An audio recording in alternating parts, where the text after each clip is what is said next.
मुझे हंसना नहीं चाहिए, लेकिन इन समझदारों पे हंसी आती है। बड़े रुतबे वाले हैं, समाज में गिनती बुद्धिजीवियों में होती है। सुबह के 4 बजे नहीं कि लोग हगने को चल दिए। हाथ में लोटा, हाथ में बोतल, अगर कुछ नहीं मिला तो तालाब किनारे छप छप हगो, खूब हगो। मेरा क्या है, हमारे बाबूजी गांधी जी ने कहा था कि स्वच्छ भारत के लिए घर घर में शौचालय बनाओ। उनका क्या, वो तो छोड़ के चले गए, मैं भी चला जाऊंगा। लेकिन सोचो, बच्चे तुम्हारे बीमार होंगे, गंदगी से चारों ओर रोग फैलेगा। पूरे बेशर्म हो गए हैं लोग। हगो, खूब हगो और हगने का तमाशा करो।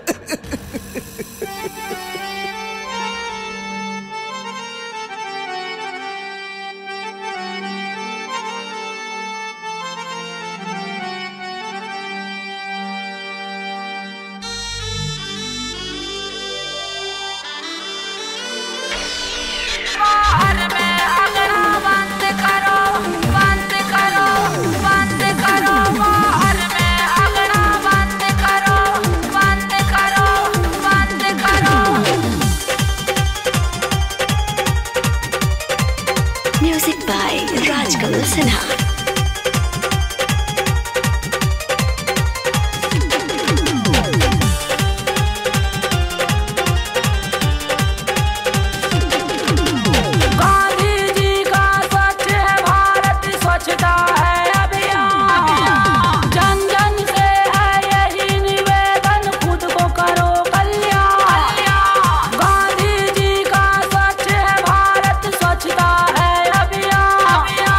जन जन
हगना बंद करो, बाहर में हगना बंद करो, बाहर में हगना बंद करो, बाहर में हगना बंद करो, बाहर में हगना बंद करो।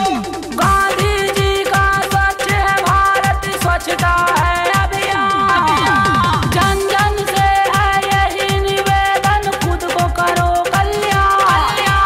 गांधी जी का स्वच्छ है भारत, स्वच्छता है अभियान, जन जन से है यही निवेदन, खुद को करो कल्याण। घर घर में शौचालय बनाओ, अपना लो और लाज बचाओ, रे गंदी आदत बंद करो, बंद करो, बंद करो। हाँ, बाहर में हगना बंद करो, बाहर में हगना बंद करो।